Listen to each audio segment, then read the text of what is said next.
Hi friend, नमस्ते। कैसा सब लोग? आशा करती हूँ ठीक ही होंगे। आप लोग के सामने बहुत बहुत ही प्यारा होली का गीत लेके आ गए, क्योंकि होली नज़दीक आ गई है। बस परसों ही होली है, तो चलिए शुरू करते हैं। पिछली वीडियो को आप लोगों ने बहुत ही प्यारा दुलारा सा कमेंट करके जवाब दिया था कि बहुत ही प्यारा गीत है दीदी, बहुत ही प्यारा गीत है। फिलहाल इस गीत को भी प्यार दुलार दीजिएगा। महादेव जी का गीत है। देखते हैं महादेव जी के भक्त कितने कितने लोग हैं, लाइक शेयर कमेंट करते हैं। बहुत ही प्यारा गीत है, एकदम सुन के मन मस्त हो जाएंगे। तो चलिए शुरू करते हैं इस गीत को देर ना करते हुए। अखिया भैले लाल कनी दासोए दए गौरा।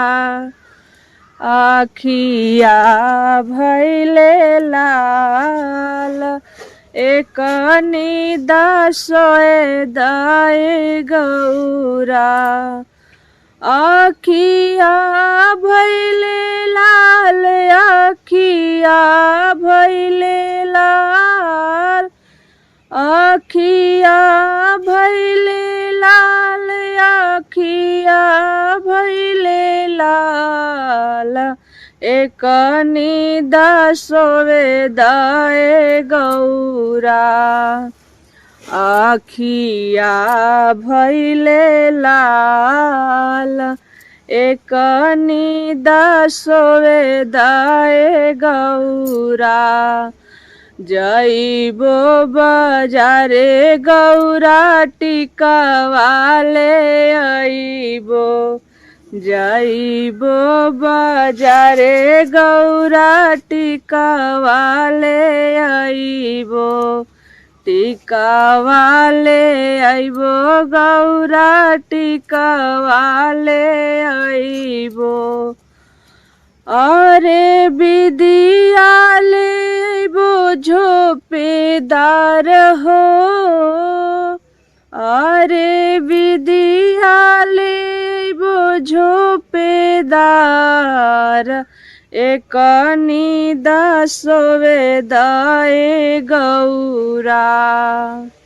अखिया भैले लाल कनी दासोवे दाए गौरा। अखिया भैले लाल कनी दासोवे दाए गौरा। जइबो बाजारे गौरा लहंगा ले अइबो। जइबो बाजारे गौरा लहंगा ले अइबो। लहंगा ले अइबो गौरा लहंगा ले अइबो। अरे चूनर ले अइबो चटकार हो। अरे चूनर ले अइबो चटकार कनी दासोवे दाए गौरा। अखिया भैले लाल कनी दासोवे दाए गौरा। जइबो बाजारे गौरा नथिया ले अइबो। नथिया ले अइबो गौरा नथिया ले अइबो।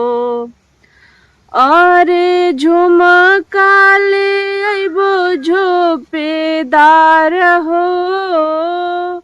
अरे झुमका ले अइबो झोपेदार कनी दासोवे दाए गौरा।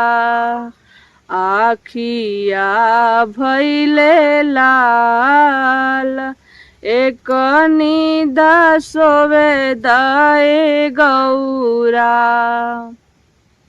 अखिया भैले लाल कनी दासोवे दाए गौरा। जइबो बाजारे गौरा मेहंदी ले अइबो। जइबो बाजारे गौरा मेहंदी ले अइबो, मेहंदी ले अइबो गौरा मेहंदी ले अइबो। अरे अलता ले अइबो चटकार हो, अरे अलता ले अइबो चटकार, एक निदा सोवे दाए गौरा। आखिया भैले लाल, एक निदा सोवे दाए गौरा।